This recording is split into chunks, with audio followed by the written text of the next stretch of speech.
باقی فقہائے کرام نے ایک اصول لکھا ہے کہ دین کیا چیز ہے، مختصر سے پیرائے میں سمجھا دیا. ہماری جو اصول کی کتابیں ہیں ان میں یہ اصول ملتا ہے. فرمایا دین کیا ہے، کون سا دین اپنانا ہے ہر امتی کو؟ فرمایا فعلہ و ترکہ سنت. تین باتیں. فعلہ، جو کام آپ علیہ السلام نے کیا، و ترکہ، اور جو کام آپ علیہ السلام نے ترک کر دیا، نہیں کیا. فرمایا جو کام کیا وہ بھی، جو نہیں کیا وہ بھی. سنتن، یہ میرے نبی کا دین ہے. کیا ہے بھائی؟ یہ سنت ہے، یہ دین ہے. یعنی جو کام آپ صلی اللہ علیہ وسلم نے کیا اس کا کرنا دین، اور جو چھوڑ دیا اس کا. بات مشکل تو نہیں ہے، بالکل سمپل سی بات ہے، بہت عام فہم سی بات ہے. ایک پہلی کلاس کے بچے کو بھی سمجھ آ سکتی ہے اور 100 سال کے بوڑھے کو بھی سمجھ آ سکتی ہے کہ جو دین میرے نبی صلی اللہ علیہ وسلم کے زمانہ میں تھا وہی دین قیامت تک ہوگا، اور جو کام میرے نبی کے زمانہ میں دین نہ تھا وہ قیامت تک دین بن سکتا نہیں. اب ذرا مجھے بتائیے کہ اگر ہم کلمہ پڑھیں لا الہ الا اللہ، آگے محمد الرسول اللہ صلی اللہ علیہ وسلم، تو ہم دائرہ اسلام میں داخل ہو گئے. دائرہ اسلام میں داخل ہونے کا مطلب یہ ہے کہ ایک دو بریکٹوں میں اپنے آپ کو ہم نے بند کر لیا کہ اب ہم اس بریکٹ سے باہر گئے تو بھی دین سے نکل گئے، اس بریکٹ سے باہر گئے تو بھی دین سے نکل گئے.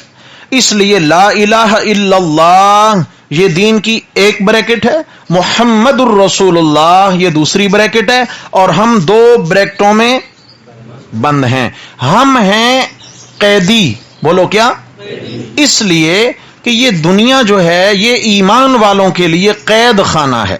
جیسے ایک قیدی قید خانے میں اپنی مرضی نہیں کر سکتا ہے، اپنی مرضی کا وقت نہیں گزار سکتا ہے، ایسے ہی ایمان والوں کو اللہ تبارک و تعالی نے دنیا میں اپنی مرضی کرنے کے لیے بھیجا نہیں ہے. کس کی مرضی ہوگی؟ لا الہ الا اللہ محمد رسول اللہ. یہ دو باتیں ہیں. کیا مطلب ہے؟ دین کیا ہے؟ لا الہ الا اللہ. اللہ نے جو جو حکم ارشاد فرمایا وہ کیا ہے؟ وہ دین ہے. یا اللہ اب اس دین پر عمل کیسے کریں؟ ہمارے سامنے کوئی مثال ہو، ہمارے سامنے کوئی ایک آئیڈیا ہو، کوئی راستہ ہو. فرمایا ہاں ہے نا، محمد رسول اللہ.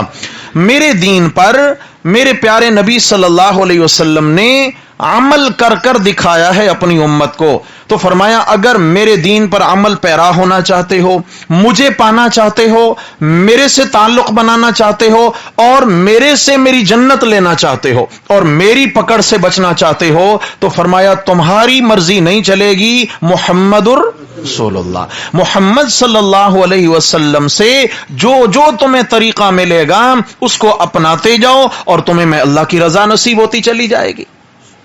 بلکہ اس میں تو اتنا زیادہ گہرا معاملہ ہے، یا ہم اسے کہیں کہ اتنا حساس اور سینسٹیو معاملہ ہے. ایک بال برابر بھی اگر ادھر ادھر ہو گئے تو دین ضائع ہونے کا خطرہ. حضرت عبداللہ ابن عمر کہو رضی اللہ تعالی عنہما، حضرت عمر فاروق رضی اللہ تعالیٰ عنہ کے صاحبزادے. یہ جو اندر ساتھی تشریف فرمائے، آواز پہنچ رہی ہے جی؟ ماشاءاللہ. حضرت عبداللہ ابن عمر رضی اللہ تعالی عنہما ایک مسجد میں تشریف فرما تھے کہ ایک شخص کو چھینک آئی. تو انہوں نے کہا الحمدللہ والصلاة والسلام علی رسول اللہ. الحمدللہ، آگے والصلاة والسلام علی رسول اللہ. حضرت عبداللہ ابن عمر رضی اللہ عنہما نے فرمایا کیا کہا تم نے؟ کہ جی میں نے یوں کہا. فرمایا تم نے میرے نبی کے دین کو ترک کر دیا ہے، تم نے میرے نبی کے دین کو چھوڑ دیا ہے. عرض کرتا ہے وہ شخص حضرت میں نے الحمدللہ کہا، آگے میں نے پیارے آقا پر درود و سلام بھیج دیا ہے. فرمایا بھلے تو نے درود و سلام بھیجا لیکن چھینک کے بعد اسی ہستی کا طریقہ جس ہستی پر تو درود و سلام بھیج رہا ہے، اس ہستی کا طریقہ صرف الحمدللہ کا ہے، والصلاۃ والسلام علی رسول اللہ کہنے کا طریقہ نہیں ہے۔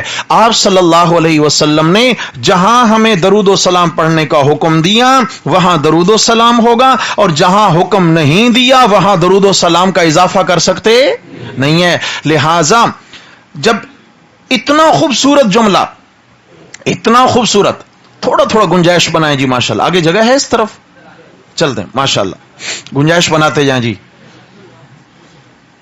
اللہ جنت میں وسیع محل عطا فرمائیں گے۔ یہاں انشاءاللہ ہم اللہ کے قرآن اور پیارے نبی کے فرمان کو سیکھنے کے لیے مشقت اٹھائیں گے، اللہ ہمیں جنت میں وسیع و عریض محل عطا فرمائیں گے انشاءاللہ۔ تو فرمایا کہ آپ صلی اللہ علیہ وسلم پر درود و سلام بھلے ہے، لیکن چھینک کے بعد درود و سلام کا حکم نہیں ہے۔ یہ الگ مسئلہ ہے۔ 40 مقامات ایسے ہیں جن پر آپ علیہ السلام پر درود و سلام پڑھنے کا حکم ہے۔ کتنے؟ 40 مقامات ایسے ہیں۔ انشاءاللہ کبھی اس پر بات میں کروں گا۔ مثال دے دیتا ہوں، جیسے مسجد میں داخل ہونے لگے ہیں، بسم اللہ والصلاۃ والسلام علی رسول اللہ، اللہم افتح لی ابواب رحمتک، نکلے ہیں بسم اللہ والصلاۃ والسلام علی رسول اللہ، اللہم انی اسألک من فضلک۔ اس طریقہ سے بہت سارے 40 مقامات ہیں جہاں پر درود و سلام کا حکم ہے۔ چھینک کے بعد میرے نبی کا یہ طریقہ، اور اگر کوئی اس کو ثواب سمجھ کر کرے گا تو میرے نبی کے دین میں اضافہ کیا یا نہیں کیا؟ تو ہم نے قاعدہ کیا پڑھا؟ جو کام میرے نبی نے کیا اس کا کرنا دین ہے، اور جو نہیں کیا اس کا ماشاءاللہ اس کا نہ کرنا دین ہے۔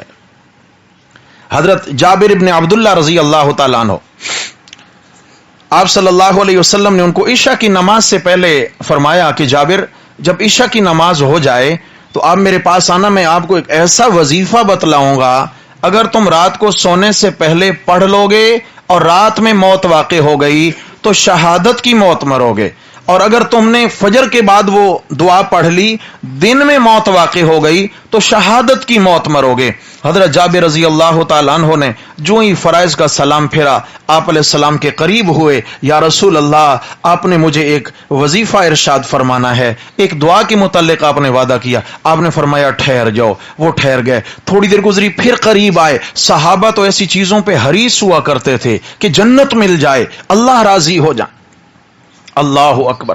آپ صلی اللہ علیہ وسلم اٹھے ہیں اور گھر تشریف لے جانے لگے، چونکہ آپ صلی اللہ علیہ وسلم کی عادت شریفہ تھی کہ سنتیں گھر میں جا کے ادا فرماتے تھے، اور وتر تہجد کی نماز کے ساتھ ادا فرمایا کرتے تھے۔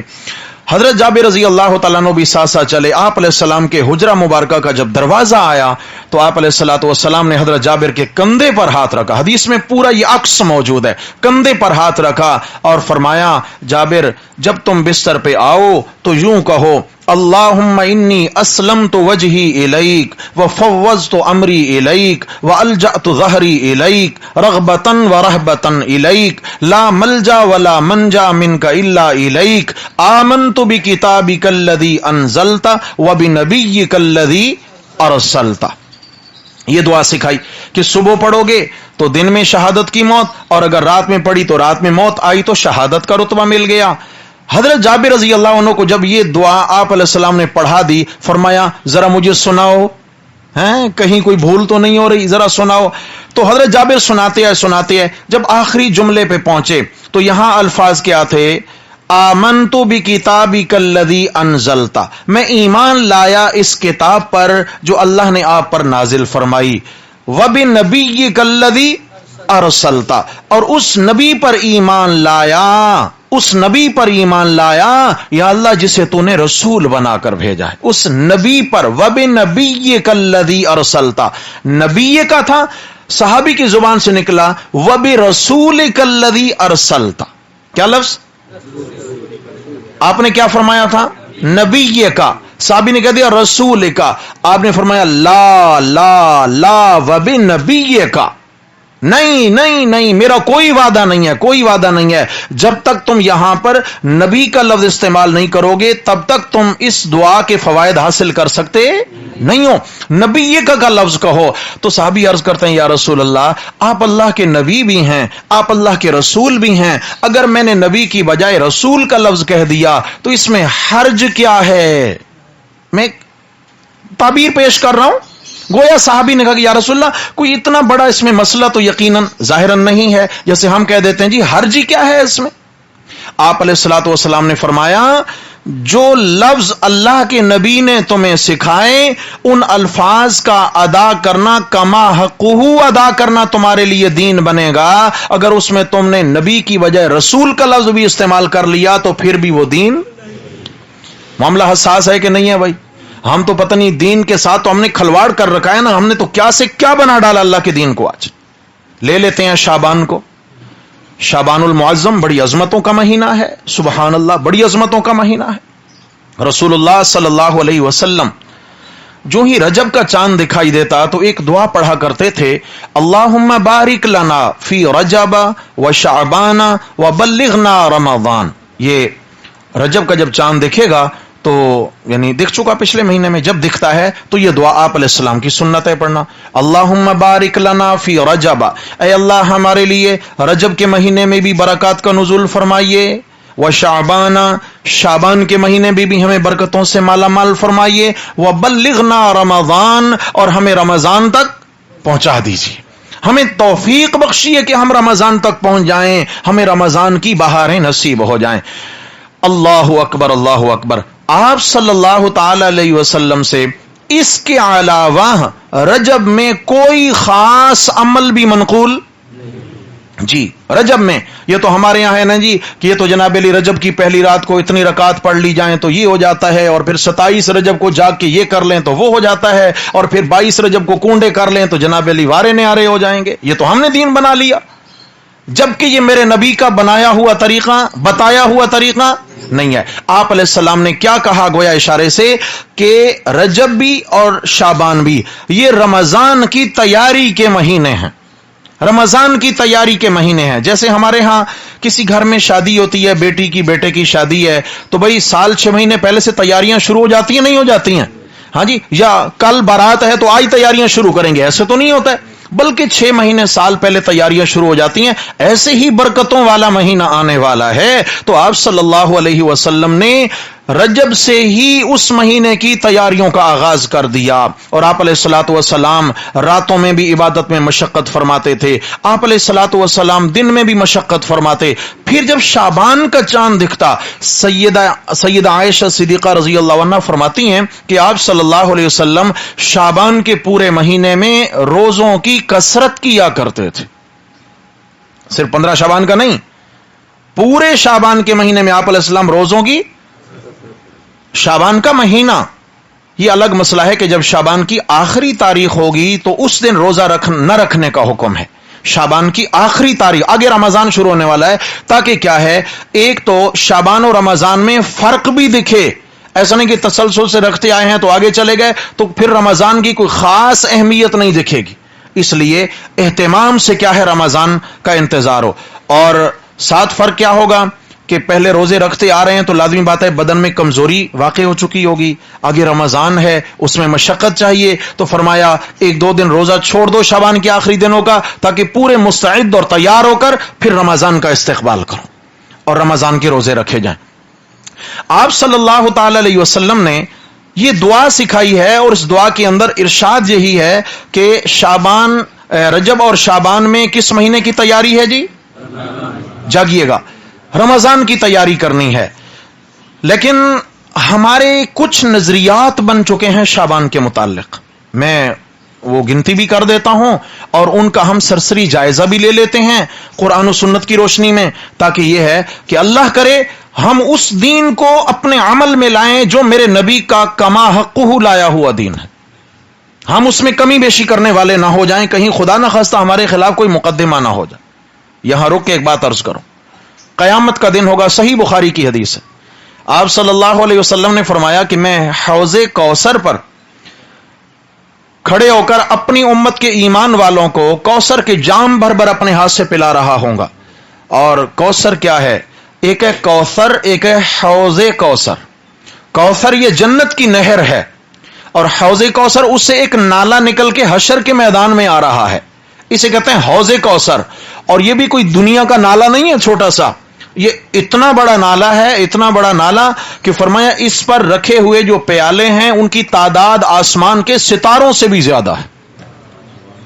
اور اس کا پانی فرمایا ابرد من الثلج، برف سے زیادہ ٹھنڈا، شہد سے زیادہ میٹھا، اور دودھ سے زیادہ سفید. اور آپ علیہ السلام نے فرمایا جس نے ایک مرتبہ کوثر کا جام میرے ہاتھ سے پی لیا لم یظمأ ابدا، وفی روایت اخری لا یظمأ ابدا، پھر قیامت کے 50,000 سال کے طویل ترین اور گرم ترین دن میں اسے کبھی پیاس محسوس نہیں ہوگی. اللہ ہم سب کو نصیب فرمائے. انا اعطیناک الکوثر، یہ کوثر بڑی عظیم نعمت ہے. سبحان اللہ. حضرت شاہ ولی اللہ محدث دہلوی رحمہ اللہ نے لکھا ہے کہ کوثر کے 32 معنی ہیں. کتنے؟ 32 معنی ہیں کوثر کے. کوثر کا معنی نبوت بھی ہے، کوثر کا معنی قرآن بھی ہے، کوثر کا معنی حوض کوثر بھی ہے، کوثر کا معنی ایمان والی جماعت بھی ہے، روحانی اولاد وغیرہ. کوثر تو فرمایا انا اعطیناک الکوثر، ایک معنی قرآن ہے، میرے پیغمبر ہم نے آپ کو کوثر خیر کثیر یعنی قرآن عطا فرمایا ہے. حضرت شاہ ولی اللہ رحمہ اللہ فرماتے ہیں اس حوض کوثر سے اسی کو جام نصیب ہوگا دن قیامت کے جس نے دنیا میں قرآن والے کوثر سے اپنی پیاس بجھائی ہوگی، اور جس نے دنیا میں اس قرآن والے کوثر سے تعلق نہیں جوڑا تو اس کو اس کوثر کی امید نہ رہے. اس کے لیے ضروری ہے کہ دنیا سے تیاری کی جائے. تو عرض کر رہا تھا کہ آپ علیہ السلام نے فرمایا کہ میں حوض کوثر پہ کھڑے ہو کر اپنے امتیوں کو جام پلا رہا ہوں گا کہ ایک بڑی جماعت کو فرشتے بیڑیاں ہتھکڑیاں پہنا کر جہنم کی طرف گھسیٹتے لے جائیں گے، اور ان کے چہروں پہ داڑیاں اور ان کے چہروں پہ سجدوں کے آثار میری امت کے لوگ ہوں گے. آپ علیہ الصلوۃ والسلام فرمائیں گے اصحابی اصحابی، اے امتی امتی. فرشتوں ان کو کہاں لے کے جا رہے ہو؟ میری امتی ہیں، لے آؤ تاکہ میں ان کو کوثر کے جام پلاؤں، لے آؤ. تو فرشتے جواب دیں گے یا رسول اللہ آپ کے امتی تو ہیں، انک لا تدری ما احدثوا بعدک، آپ نہیں جانتے کہ آپ کے دنیا سے چلے جانے کے بعد انہوں نے آپ کے دین میں کتنی تبدیلیاں جو ہے نا وہ پیدا کر دی تھی. آپ کے دین کو انہوں نے بدل دیا تھا، دین کے اندر نئے نئے طریقے، نئی نئی باتیں، نئی نئی بدعات جاری کر دی تھی. آپ کے لائے ہوئے دین کا انہوں نے حلیہ بگاڑ دیا تھا. یا رسول اللہ بدتیوں کو آپ کے ہاتھ سے کوثر کا جام آج نصیب نہیں ہوگا. تو آپ علیہ السلام کیا فرمائیں گے؟ سحقن سحقن لمن غیر بعدی، دوری ہو مجھ سے دور لے جاؤ ان کو جنہوں نے میرے بعد میرے دین کو بدل دیا تھا. ہاں جی میرے بھائیوں، اگر آج ہم دین میں اپنی مرضی کریں گے، عبادات میں اپنی مرضی کریں گے، نئے نئے طریقے اختیار کر کے عبادات کریں گے تو خطرہ ہے نہیں کہ کل کہیں آقا کے ہاتھوں محروم نہ ہو جائیں. کیوں بھائی؟ وہ آقا کے ہاتھوں جو کوثر کے جام نصیب ہونے کل کہیں محروم نہ ہو جائیں. اس لیے کوشش یہ کرنی ہے میرے بھائی، عمل قلیل ہو مگر سنت کے عین مطابق ہو، عمل تھوڑا ہو مگر سنت کے عین مطابق ہو. ایک ایک عمل کو سنت کے دھارے میں، سنت کے آئینے میں سامنے رکھ کر دیکھیں میرے نبی کی سنت کی مہر میرے عمل پہ ہے یا نہیں ہے. اگر اس پر سنت کی مہر ہے بسم اللہ، اگر نہیں تو ظاہراً جتنا بھی خوبصورت عمل ہوگا اللہ کے ہاں اس عمل کی کوئی قدر و قیمت نہیں. تو شعبان کے مہینے میں میرے بھائیوں کیا ہے کہ ہمارے ہاں کچھ نظریات ہیں، ان نظریات کا سرسری جائزہ لیتے ہیں. اللہ کرے کہ ہمیں دین متین، دین حق سمجھ میں آئے. سب سے پہلی بات تو یہ ہوتی ہے کہ اس رات میں جی قرآن نازل ہوا. سمجھ آ گئی ہے؟ ٹیلی ویژن پہ بھی باقاعدہ اسکالر بیٹھے ہوں گے، وہ بھی بتا رہے ہوں گے، اور آپ اخبارات میں بھی پڑھیں گے، رسائل جرائد کیا کچھ یہی بتا رہا ہوگا کہ جی یہ وہ رات ہے جس میں قرآن نازل ہوا، قرآن اس رات میں نازل ہوا. نمبر 2، یہ وہ رات ہے جس میں عزت ذلت رزق زندگی موت کے فیصلے ہوتے ہیں.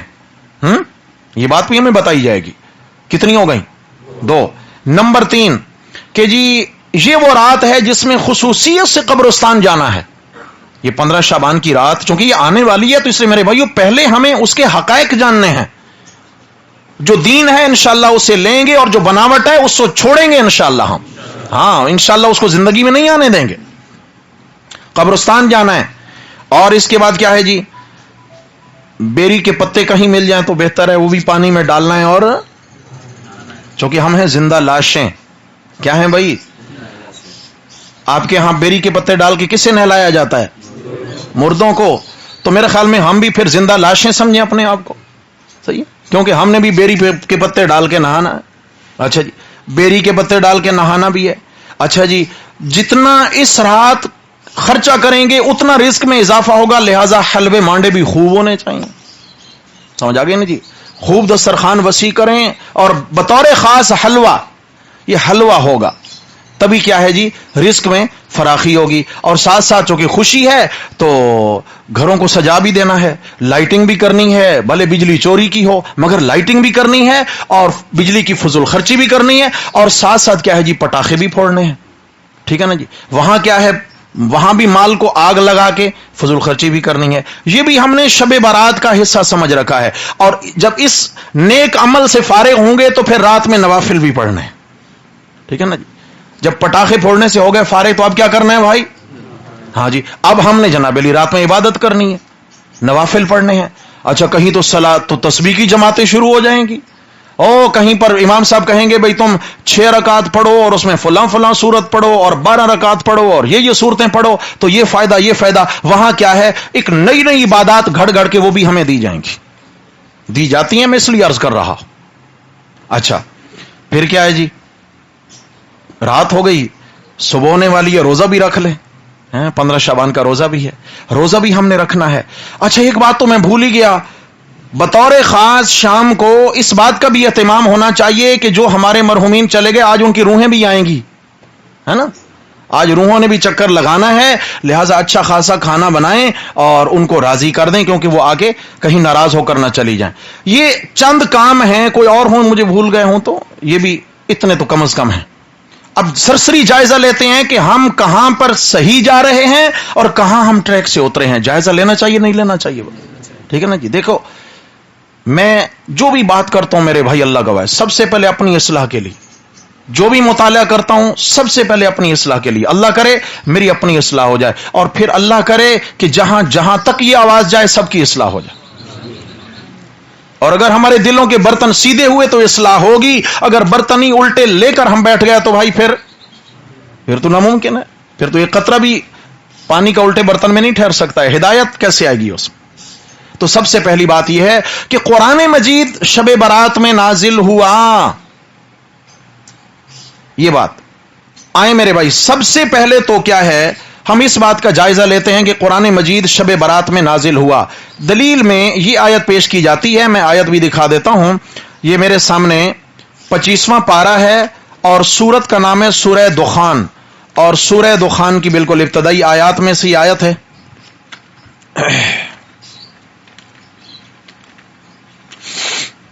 سورہ دخان 25واں پارہ اور اس کی آیت نمبر بالکل ابتدا سے 2-3 نمبر.